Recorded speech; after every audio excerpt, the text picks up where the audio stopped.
Immense soulagement pour Raja Ressouni et ses proches.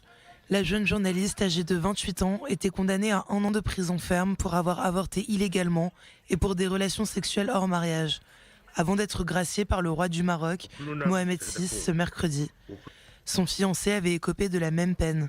Je remercie Dieu. L'expérience que nous avons traversée, Hajar et moi, et les autres, était très intéressante car je suis d'autant plus convaincu de l'importance des droits de la femme et que la lutte contre la violence à l'égard de la femme ne doit pas se cantonner à des slogans.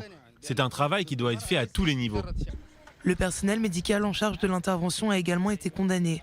De nombreuses associations féministes et de défense des droits de l'homme s'étaient indignées de ce procès éminemment politique allant à l'encontre des droits des femmes au Maroc.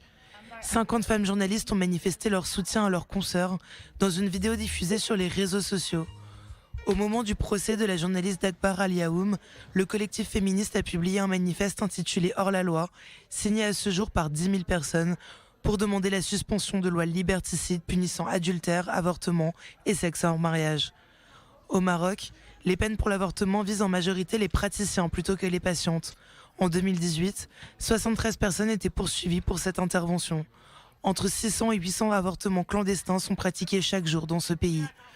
Si cette grâce envoie un signal d'espoir, la législation marocaine continuait de poursuivre 14 503 personnes en 2018 pour débauche.